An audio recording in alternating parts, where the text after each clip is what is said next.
Welcome back to Trending in Education, and Happy New Year as this episode drops on January 1st, 2019. Dan Strafford, Mike Palmer along with you, and setting up a little bit of a clip show, a little bit of a highlight show. 6 guests will hear some of their best moments on the show. But first and foremost, Mike, how you doing? What's new in your world?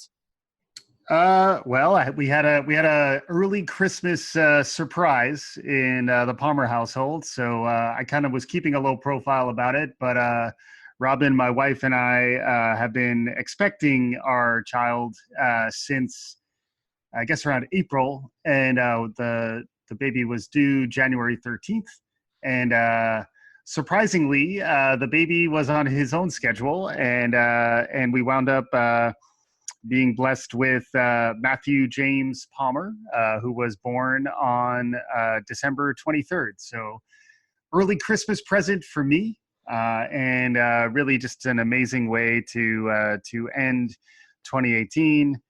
Wife and baby are both home, doing well.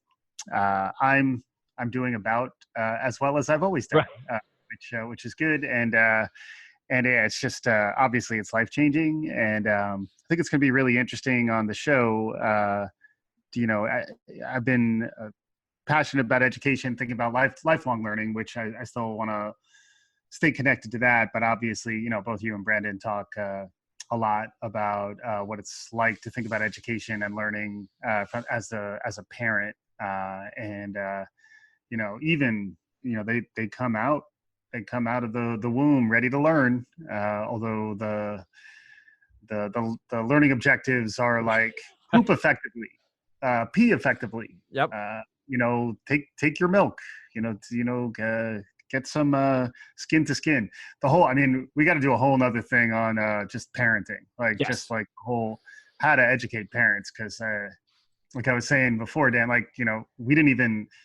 He was 3 weeks early, so we didn't get to our parenting class. So it's all been on the job training, and it'll continue that way for the next 25 to 40 years. Oh my God!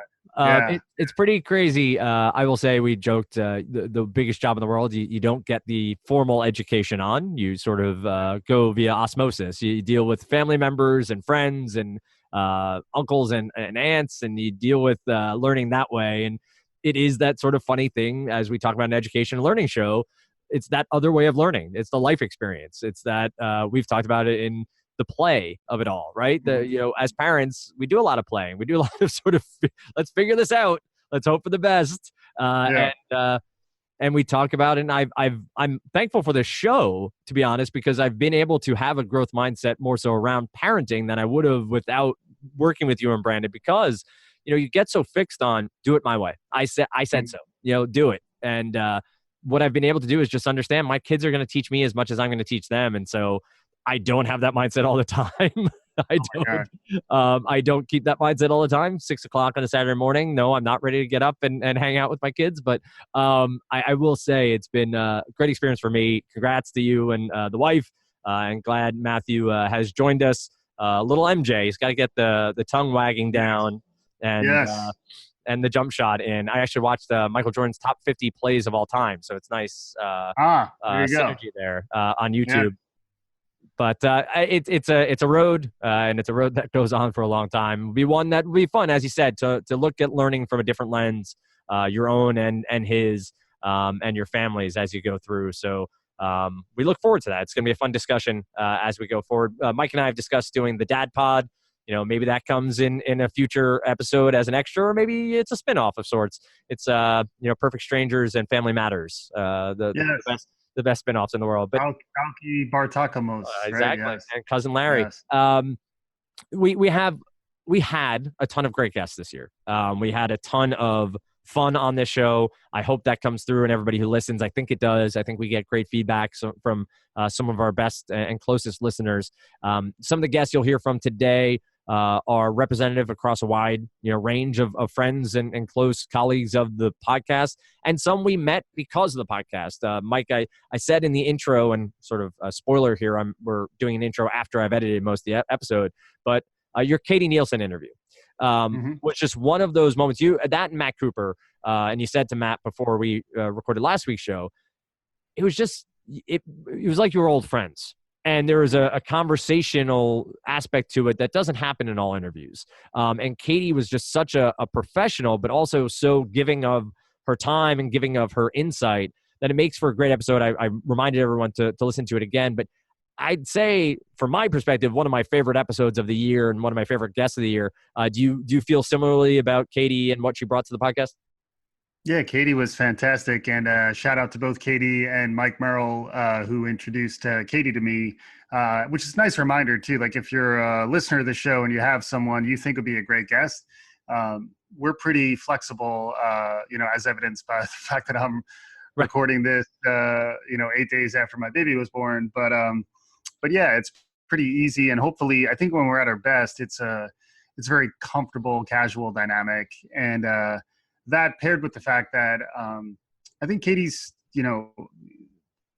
a missionary, like the whole mission-based versus, I've heard the contrast between missionaries and mercenaries. Some people do a job because they get paid. Those are the mercenaries. Some people do a job because it's their mission. I think when you connect with somebody who has a real mission, Yep. like Katie does, I think becomes a really natural conversation. And then also, I think someone who's teaching language and helping other people acquire the skills they need to advance in their lives. It's a lot of what we talk about at Kaplan. But English language learning is really a gateway for a lot of people. And thinking about how do you acquire those skills. I thought it was a wonderful conversation. And yeah, we'd love to have Katie back on the show. And so we also will hear from Rohit, who has become a regular fixture here on Trending in Education with his trends. I know you may, and I hope I'm not breaking any rules here, but may have had an advanced copy of the Yes. 2019 trends dropped in a mailbox of sorts. So we're looking forward to Yes. talking to Rohit in 2019. A Mm-hmm. great insight from him. What have you learned about trend curation, trend spotting, futuristic trends from Rohit and having him on the show?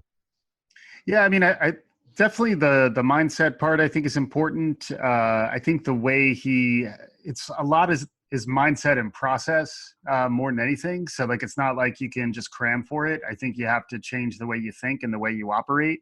So he's pretty inspirational there. And then as somebody with an advertising background, the idea that then you have to package and pitch and curate what you see coming so that people can kind of latch on to the idea and really buy into it. And that's the curation part. So like, we may have a general sense of where the world is heading, but if you can then package it as, this is what I'm calling it, this is the language I'm using, I think lots of times that really makes it real for people.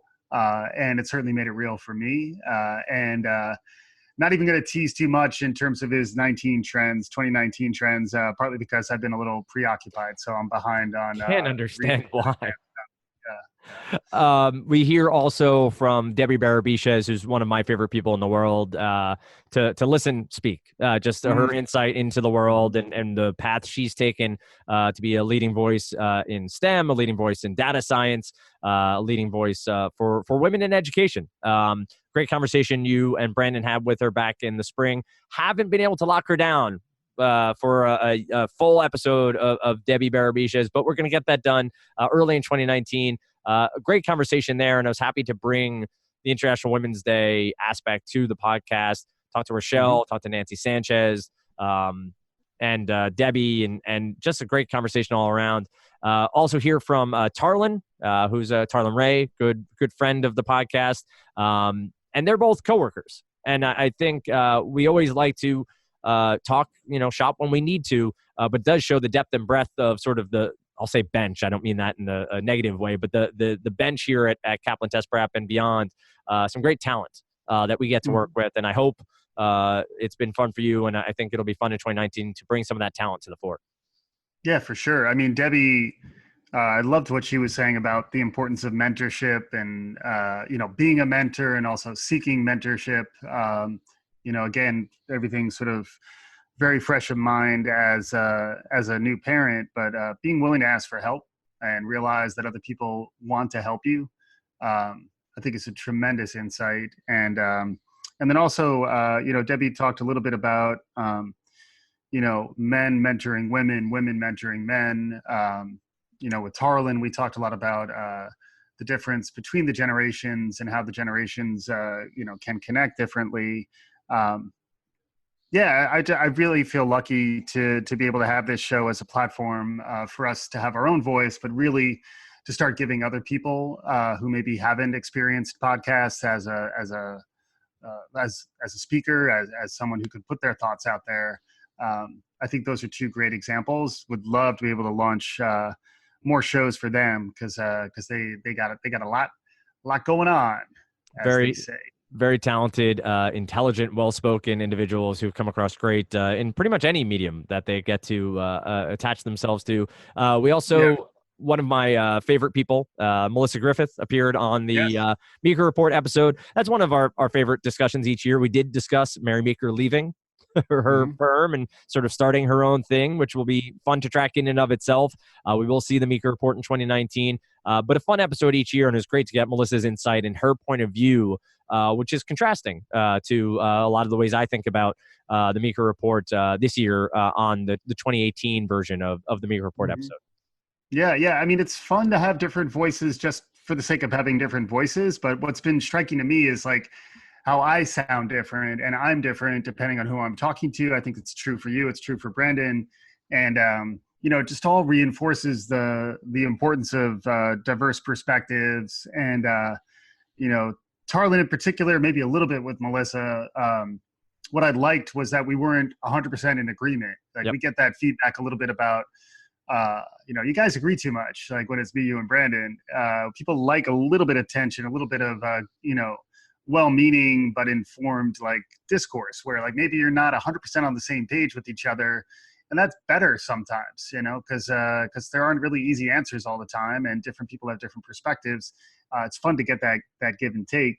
And I do think your point about Katie was a good one. I feel like there is a very comfortable conversational flow that we get into with the people we know and we work with, where, we're lucky to work where we do, where that is pretty common. But I do think it's something we maybe could take for granted at times. And when we try to put it to an external audience, people are like, wow, there's a good group of people here who care about this stuff and are having a conversation. Yep. They just enjoy listening in. So it's all good. And I will say this: one of my big goals in 2019 is to listen even more. I've made a point of trying to listen more than I talk, which is hard for me at times. I admit that regularly. Ask my wife. But to make sure to listen more. And when Melissa speaks, I like to listen because her perspective is different than mine, and I appreciate her point of view on a lot of things. So I hope the listeners do as well. Brings a different flavor to what we do here, and we'll have her back on as long as she's amenable to that, which will be a conversation to have at a later date. The last clip, it won't be the last clip you hear, but the last clip we'll discuss and last guest we'll discuss. And there are tons of others: Andy Temte, Susan Sanders. Like there are tons of great folks who didn't make this show, didn't make it back to the last show.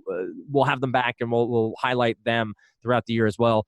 Is Wendy Zukerman. And this is an episode that you and Brandon got to film and tape live at NAB New York, which was in the middle of October. A rock star in the podcasting world, and a rock star on our show. She just brought the energy. She brought the goods, brought like that sort of what we were looking for in a live presentation of the podcast too.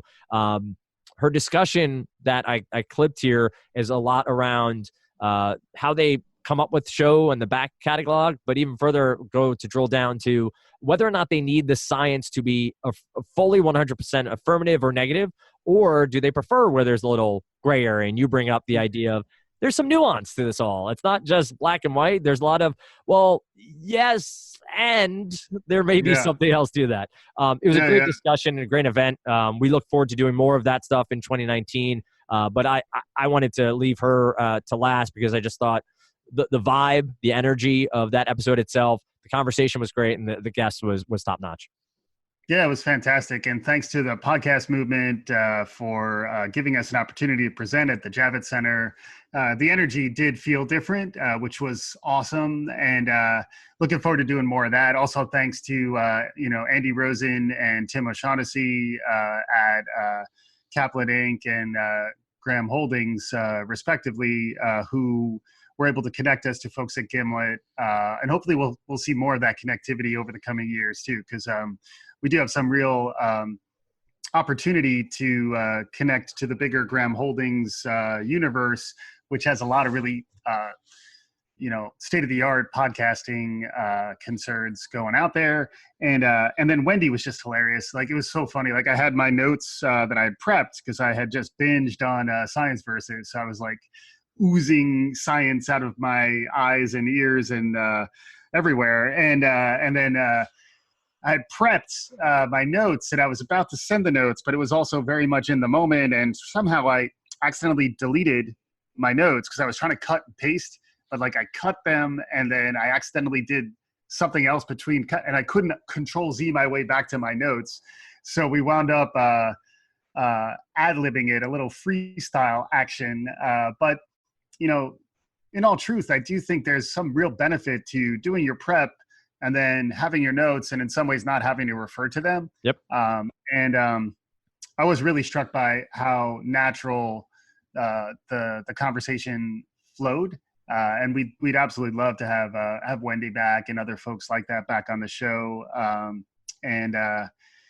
Yeah, I mean, we were drinking schmilk while we talked about schmilk even. Right. So, I mean, what more could you want, really?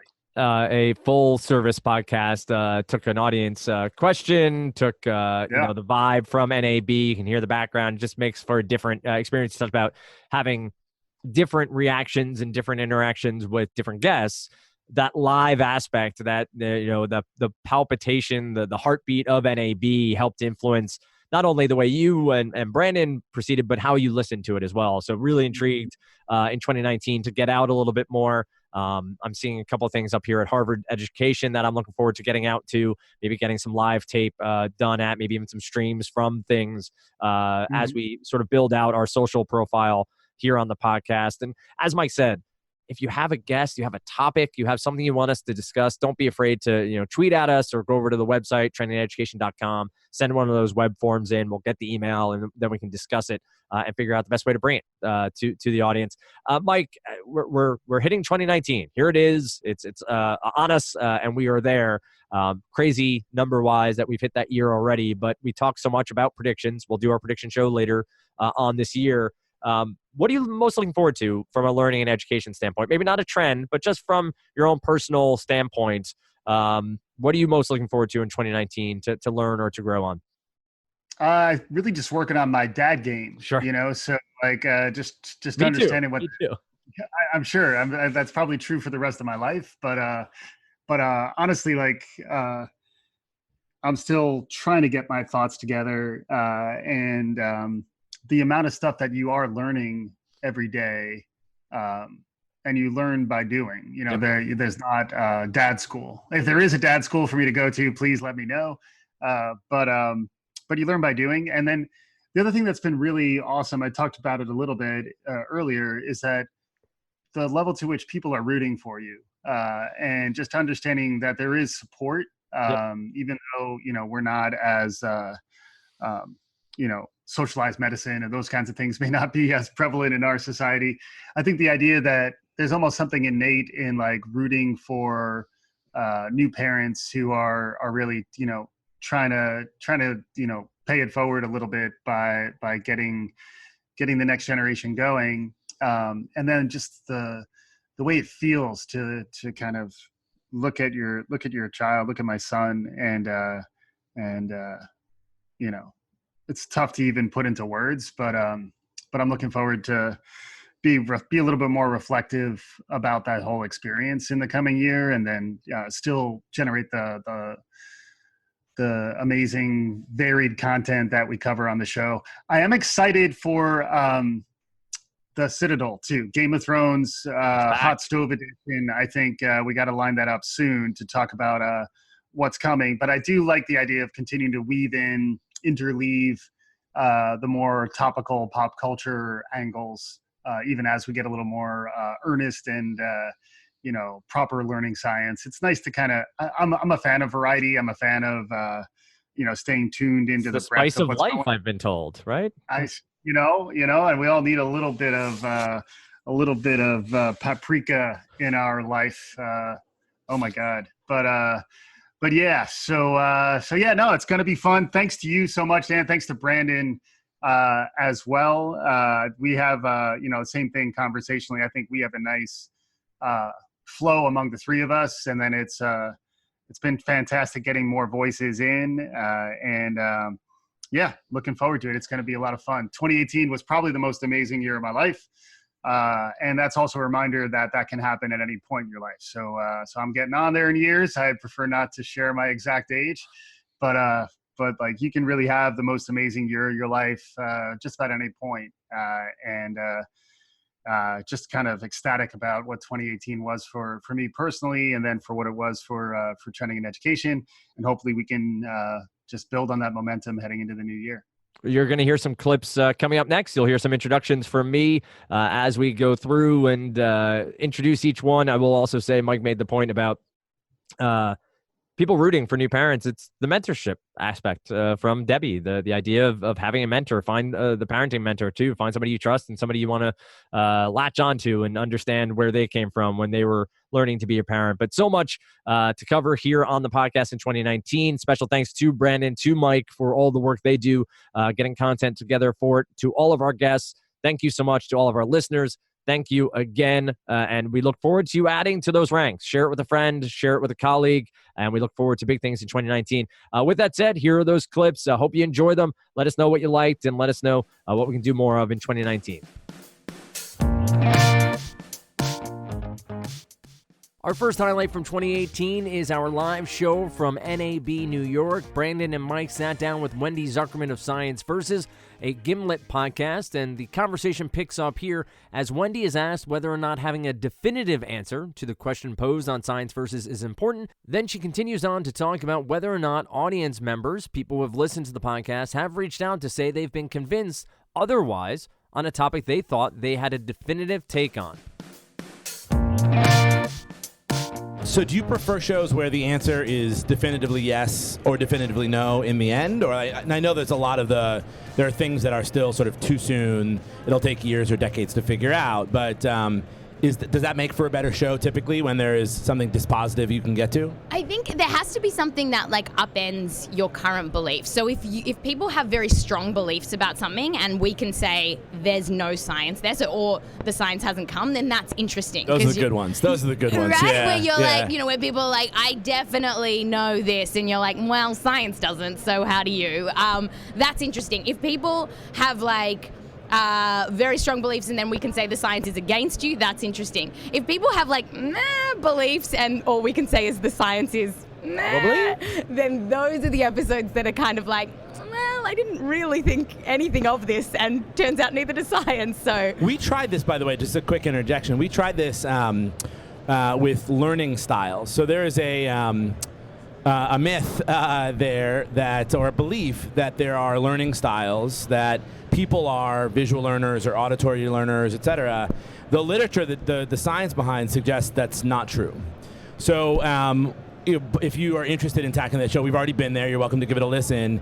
But we tried that, and our listeners were like, thank you, but I still don't believe it. Like, yeah. So, when it made me think of it when you said that people have strong beliefs, sometimes even when presented with the science behind, and in fairness, we only sort of gave a cursory touch to it, but when presented with the science behind, that doesn't always make a believer into a different believer. No, I mean, if only, right? I mean, the world would be a very different place if that wasn't the case. No, I mean, I don't have delusions of grandeur that when people listen to our show, they're like, what? We need to start acting on climate change? But I do hope that people listen and then they have the tools to, when they're in a discussion with their family or friends, to be like, well, I just listened to a show about this and this is what the science says. And hopefully little by little you like etch away.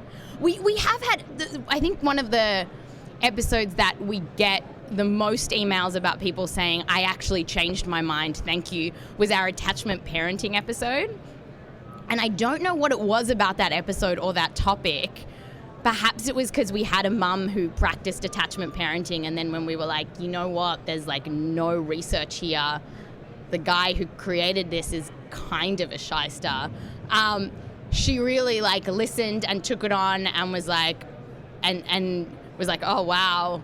She didn't like regret the way that she had started, like, but she was really putting her whole life into this kid. And like attachment parenting is effectively like you can't have a job and be a full-on attachment parent. So you're really like sacrificing a lot, which might be worth it if the science was like, this baby will be happier. But if there's no science there, you're just doing this huge sacrifice for not much benefit. And she really listened, and I think lots of people like sent that around to their friends who they saw crumbling under the pressures of attachment parenting, and were like, just have a listen, and the response was amazing. People being like, thank you so much. Like, I really did feel like, because around the schoolyard, they were like, well, you've got to, that baby's not attached to you right now, like all this pressure, but to be able to be like, there's no science there. Like, I don't have to succumb to this. So sometimes the that's science great. helps. I think one changed life is a success. Yeah, and one of the things that we've run into a lot is like frequently it's complicated, right? So like there's not a definitive. I know season 1. So full disclosure, I've been binging on Science Versus for the last 2 days. We had a little like a thought experiment. Could I catch up to you? Yes. I started later and I was listening at 1x. Yes. And you started earlier and listening at 2x. Yes. So it's unlikely that I was going to catch up to you. Yes. And I think Science Versus, I didn't. Right. But I started with season 1 when you were in Australia. A baby. Yeah. And you were like scoring like science for one of them was even Science Versus Science. Yeah. And it was like It's pretty meta. And there was scoring, and We it was were always pretty like proud of ourselves. it was like a half versus a half, or it was like 1 versus 0, and I started to get confused, and I realized once you moved on to Gimlet, like you maybe dialed back on that scoring, but isn't it partly because it's just complicated, right? I mean, like we've talked about that frequently. Like you start doing research, you realize the hot take is actually maybe a little more nuanced, and you actually need to dig in and understand. Frequently, you're sort of providing proof points for both sides of an argument, for example. Exactly. So I think the idea in season 1 was very much like science versus a topic. It's like the paleo diet, but it was a completely like false fight, because like science always won. So even if the paleo diet won, science wins as well. Right. So it like completely didn't work. And then even when like the topic itself had some truth to it, then we had to start doing like 0.5 to 1, 0.5. Yeah. And like the fractions just got When you got to ridiculous. Gimlet, they're like, just no more with the points. No more with the half points, the hay points. If you're coming to Gimlet, we're going to drop this whole point thing. That was part of the deal? It was, I mean, there were lots of discussions. There was no like, you have to pass this, but it was very quickly like, look, it doesn't make a lot of sense. And I was like, yeah, it doesn't really. Up next, we hear from Rohit Barghava, the author of The Non-Obvious Trends. He'll have a new book out early in January. We'll have him back on the podcast, of course, to talk through his 2019 trends and trend spotting. In this clip, you'll hear Rohit discuss light speed learning and how that was one of his predictions for 2018 that he really saw come true, and one he could see accelerating even further into 2019.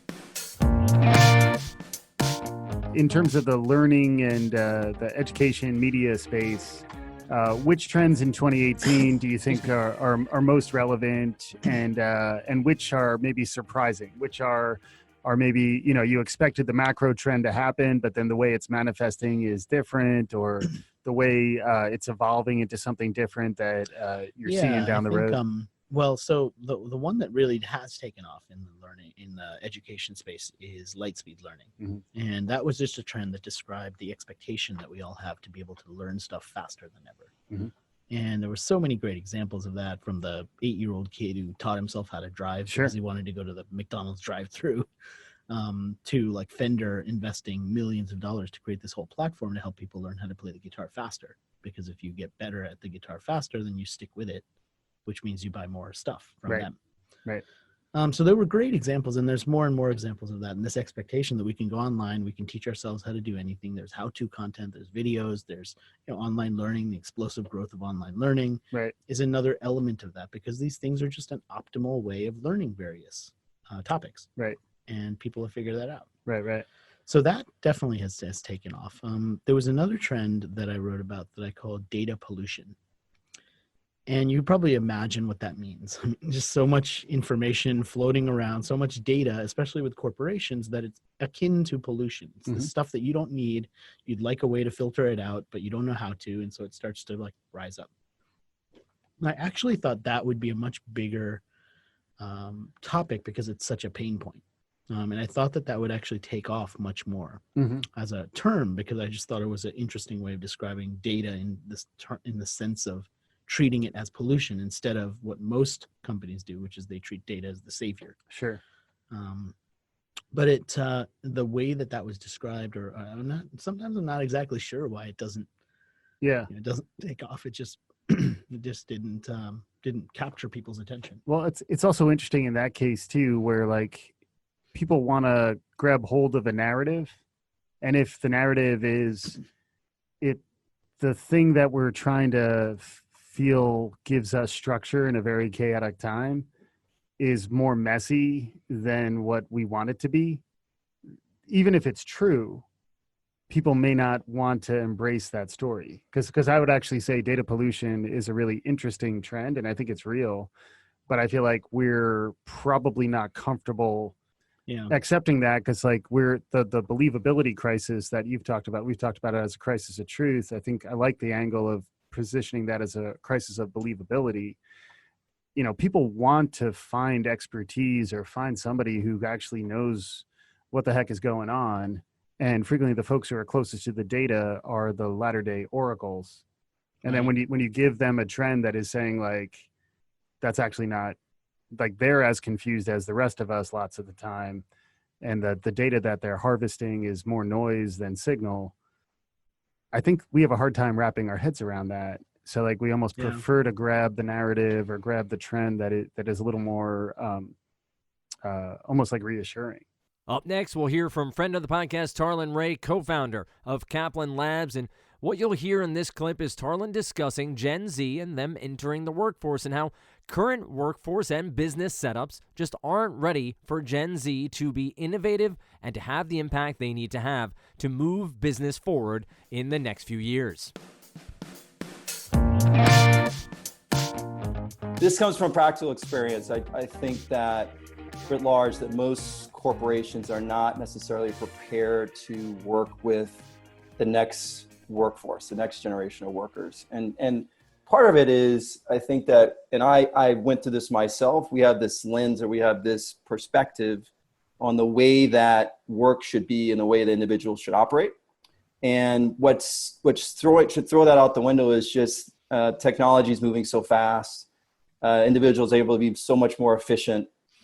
Transparency is everywhere, easier to get access to information. So the way that you went about climbing the ladder or learning how to operate within an organization, you actually throw out the window. And it's part of that thinking is probably what is stifling innovation, causing friction with the next workers that are coming to the workforce, because they're saying, why do I need to wait for, you're basically telling me I should wait for a fax. So just because you waited for faxes doesn't mean I need to. Mm-hmm. And so I think it's that struggle if people start to, and I said to myself, for a while, I was like old man on porch when engaging with digital natives who I felt were lazy, entitled, and always needed feedback. If you start to remove that and try to put yourself in their shoes, you'll see that should be changing a lot of the way you operate. And for new workers, they're coming into very inefficient environments where technology is often 10 years behind. And so you can see why there should be a tension. So I think this is an important topic to be talking about. You should be definitely focused on how to support the upcoming workforce. Yeah, and just kind of building on that, Gen Z, just to kind of talk through the different generations that are in the workforce, there's the baby boomers who are sort of approaching retirement age, traditional retirement age in the 60s and even into the 70s. There's Generation X, where I think we have strong representation from Generation X on this call, which is, typically they're entering into maybe their 40s. Some are even approaching 50. So that's kind of like the middle age bracket. Millennials are a little younger than that. And then Gen Z is the fourth generation that's now starting to kind of come into the workforce. And there'll be another generation behind that.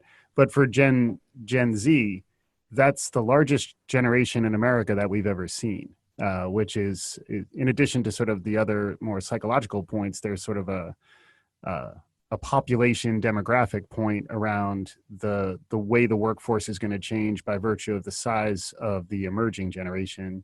And it speaks a lot to the future of work, right? So looking 10, 20 years out, a lot of what you're describing will continue to be an issue and become an increasingly important issue as we deal with the largest generation we've ever seen, who's growing up digitally with different expectations around work, and then also with automation and artificial intelligence becoming more and more, part of the world that we're living in. Can you talk a little bit about that, Tarlin? Just like, how the sizes of these different different generations are, and then how that'll coincide with trends in technology around automation and how jobs are gonna be changing? Well, yeah. So, and just let's try to, I guess, package it with millennials and Gen Z. So the claim is 75, their stat is 75% of the workforce by 2025 will be digital natives. So in the millennial Gen Z bucket. And so with that comes a need to have greater transparency. As you've seen with the Generation Z and millennials right now, they have access to all sorts of information. What is also going to happen is, we're seeing it today, there's a drive, and I was in the business of drive towards, let's say, coding, and being able to actually deliver apps and actually work on back-end pieces of technology. But I imagine next 7 years, there actually will be tools that will do 50% of the work of what developers are doing today. Mm-hmm. And so you're actually looking for individuals that have skills that are going to be layered on top of a lot of these tech tools, a lot of the machine learning, AI. No, we are not going to have machines taking over, but communication skills, some of the soft skills, and then being, I have to call them FOTs, friend of technology, are going to be massively important for any job. So Kaplan, as an education company, we would say for the longest time, we're an education company. We're actually a technology company at its heart. And most organizations that are going to continue to thrive have to be technology companies. So imagine you're infusing individuals who have grown up today. They're Gen Zers that could probably do, in New York City, they could do everything from their phone. Mm-hmm. They could order food. They could get, if they happen to buy groceries for the family, they could get someone to take out their lawn. They could do everything from their phone. So imagine implanting them into an organization where they may not be the coders, but they want to see environments and companies where they could be as efficient while then being additive to whatever the foundation is. So that foundational layer of technology is just going to increase. Mm-hmm. And the skills that you're going to need to have on top of that will change. It will not be, so the pickaxing will be sort of, maybe it will be someone who's a Ruby developer in 8 to 10 years.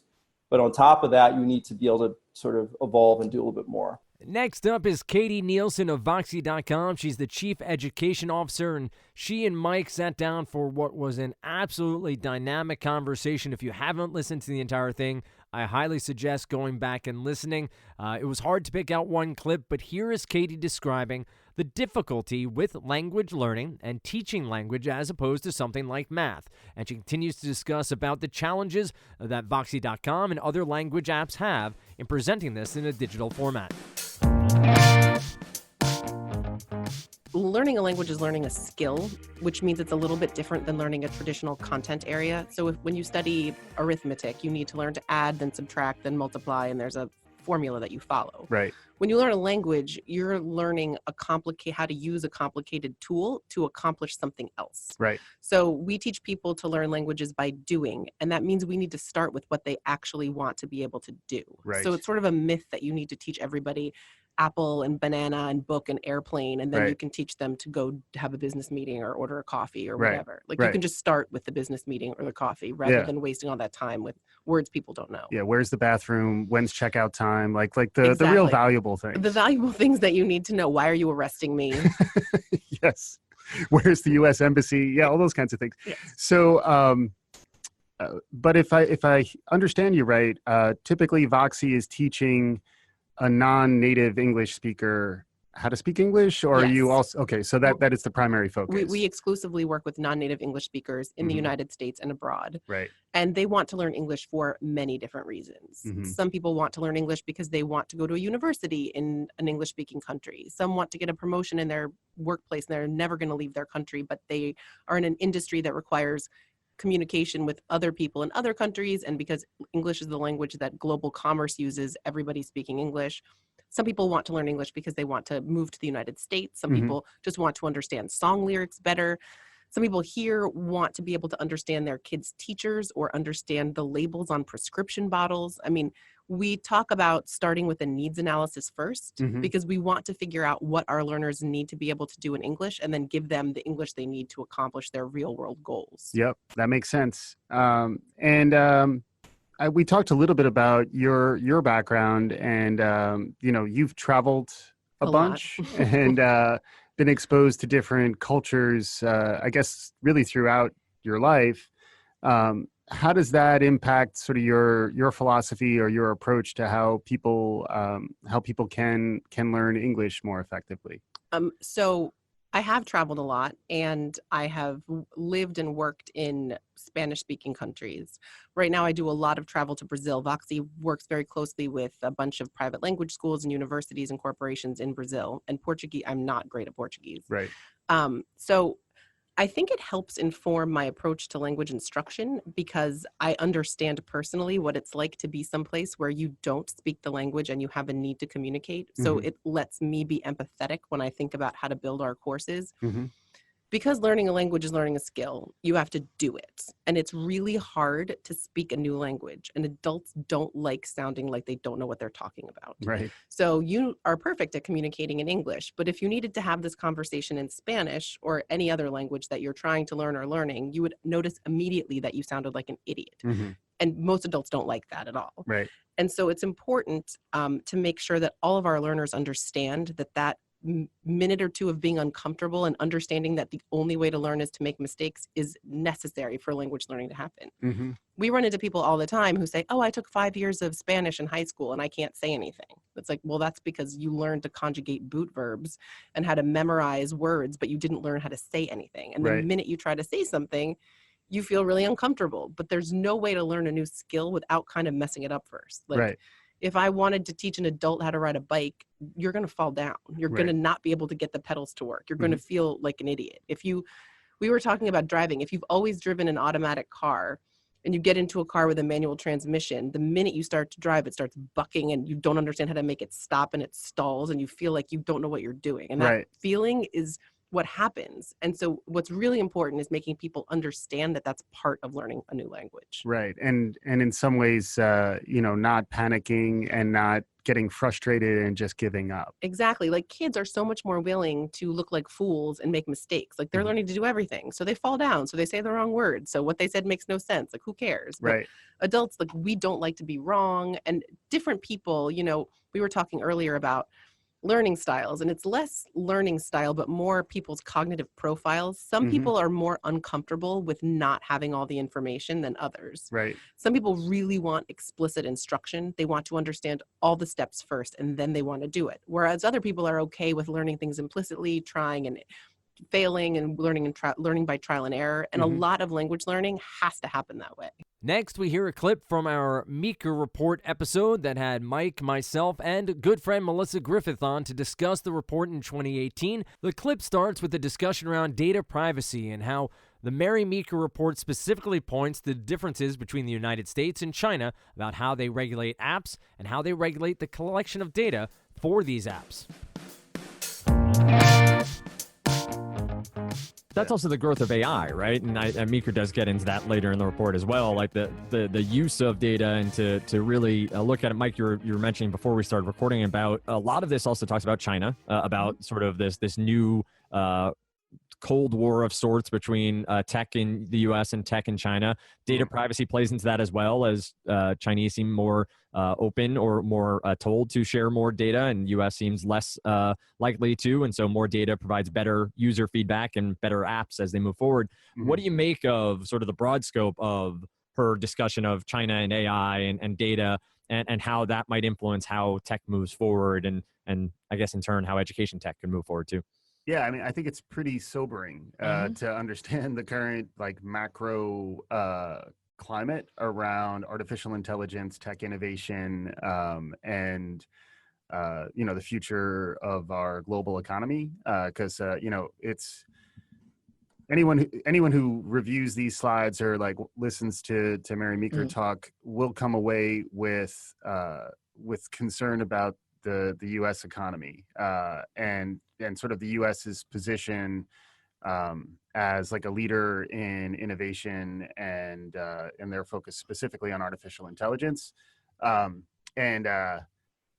I'm not trying to be jingoistic about it, but like I think there is a benefit to the U.S. being an innovation center that continues to drive change, because our model is different from the command economy that you have in China, where China can do big things because their whatever their president says must be enacted. Well, think about that though. It's not only what the president says, but then they have 1 billion people to do the work for them, right? Exactly. And that's a lot of brain power going at a very focused agenda. Yes, exactly. And then there are cultural aspects that Dan was referring to that makes all of the users of the internet in China like more comfortable offering their data up to really the government to tailor the experience. Right. Where like, you pair that with,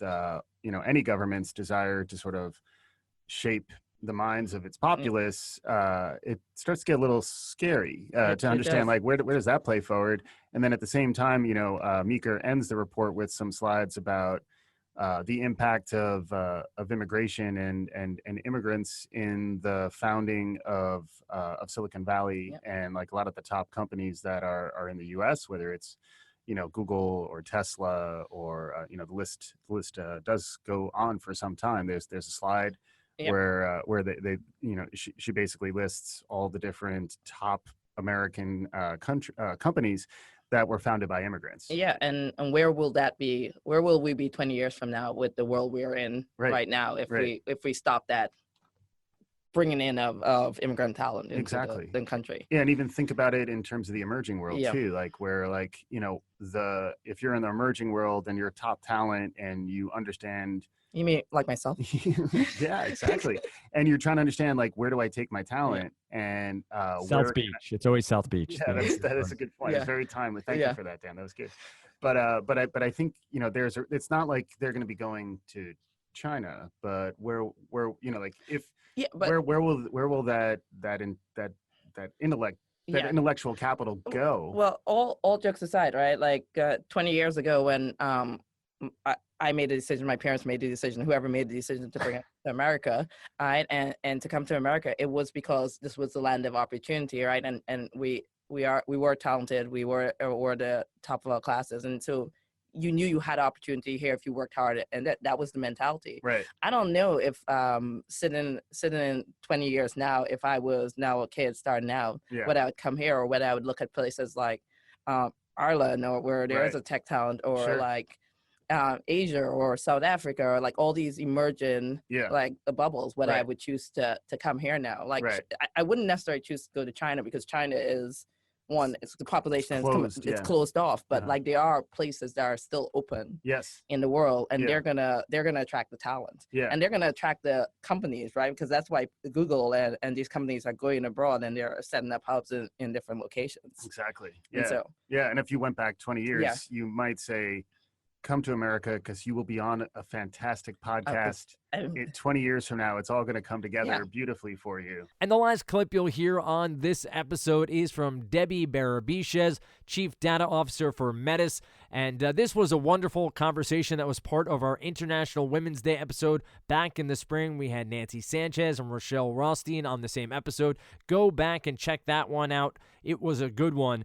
But this conversation was wide-ranging on Debbie's career, Debbie's education, and advice she has for young women and men who are entering STEM and data science and who are just looking to become better learners. This specific part of the conversation is about where Debbie sees women in education and women in learning, and then continues on to discuss mentorship and how important she believes it is for everyone to have a mentor, someone they trust and can go to when they need help in learning, education, and in life.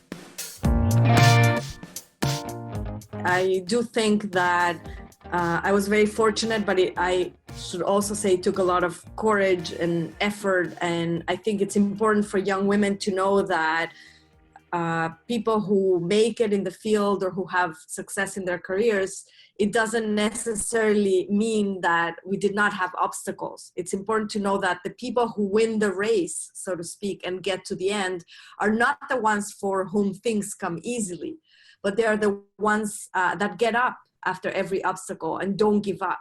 And I think that's an important skill and a lesson to teach young women, that it's to get to the top, it takes blood, sweat, and tears. And that's a good thing because that shapes you in the process, and then you can really be humble and help others. In terms of what I see for STEM, I think, like I said in the beginning, I'm very, I'm delighted to see that a lot of the efforts and initiatives that have started maybe 15 years ago, we're collecting the fruits of that labor, and we're seeing a lot more women. I work for a tech company, Metis, where most of the management positions are held by women. Mm-hmm. Our marketing director, our careers director, our chief data scientist, etc. We're all women, and that is just a fantastic accomplishment and speaks volumes about Metis and Kaplan. And we're not the only company that's doing that. I do see an increasing diversity in some boards and etc. However, having said all of that, there's still a lot of room for growth and improvement. And while we are making more programs available and accessible to minorities, we still have a lot of work to do in building a strong pipeline to get to the top. In other words, we have a big funnel opening at the bottom where we get a lot of women into these education programs, but then we need to help them and support them on the way to management positions and really, grow higher and higher in their careers. Yeah, I love your tie to the importance of mentorship, even in terms of, by the way, you're that astronomy professor who was your mentor. It sounds like she could have also been a poet at the same time. I think she's my new mentor too. That was beautiful. Gotta look her up. Beautiful language. But can you talk a little bit just about the importance of mentorship and also of countering maybe the imposter syndrome, which I know is something that's talked about a lot throughout Metis and throughout becoming a data scientist.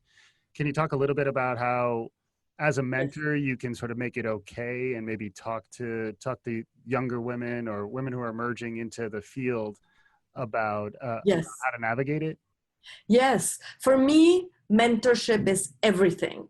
And I often tell a lot of the young women that come for advice to me, I tell them, don't take a job at a large company because of the name and the reputation of the company. Go to a place of work where you're going to have good mentoring. That is way more important, especially in the beginning of your career as the big name for the company.